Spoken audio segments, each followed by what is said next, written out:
ಇವತ್ತಿನ ಕೆಲಸ ಇಷ್ಟೇ ಫ್ರೆಂಡ್ಸ್. ಎಂದಿನಂತೆ ಬೆಳಿಗ್ಗೆ ಎದ್ದು ಸ್ನಾನ ಮಾಡಿ ದೇವಸ್ಥಾನದ ಕಾರ್ಯಗಳನ್ನು ಮಾಡಿ ಮುಗಿಸಿದ ನಂತರ ನಾಷ್ಟ ಮಾಡಿಕೊಂಡ ನಂತರ ಮಧ್ಯಾಹ್ನ ಜೋಳ ಬೇಯಿಸಲು ಬೆಂಕಿ ಹಾಕಿ ಆಮೇಲೆ ಬೆಂಕಿಯಲ್ಲಿ ಜೋಳವನ್ನು ಸುಟ್ಟು ಚೆನ್ನಾಗಿ ಬೇಯಿಸಿದ ನಂತರ ಜೋಳಕ್ಕೆ ಉಪ್ಪು ಖಾರ ಹಾಕಿ ನಿಂಬೆಹಣ್ಣು ಸಾವರಿ ತಿಂದರೆ ಆಹಾ ಎಂಥ ರುಚಿ.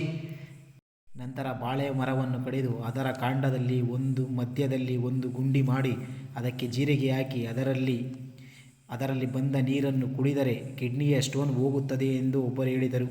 ಇಲ್ಲಿ ಒಬ್ಬರಿಗೆ ಕಿಡ್ನಿ ಸ್ಟೋನ್ ಇತ್ತು. ಆದ್ದರಿಂದ ಆ ಕೆಲಸವನ್ನು ಮಾಡಿ ಅದನ್ನು ಕ್ಲೀನಾಗಿ ಪೇಪರಿಂದ ಮುಚ್ಚಿ ಆದ ನಂತರ ಮನೆ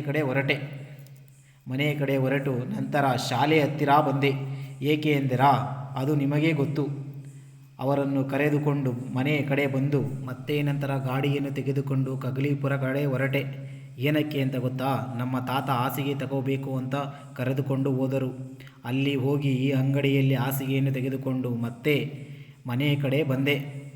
ನಂತರ ಎಂದಿನಂತೆ ರಾತ್ರಿ ಊಟ ಮುಗಿಸಿಕೊಂಡು ಮತ್ತೆ ದೇವಸ್ಥಾನದ ಕಡೆ ಗಾಡಿ ತೆಗೆದುಕೊಂಡು ಹೊರಟೆ.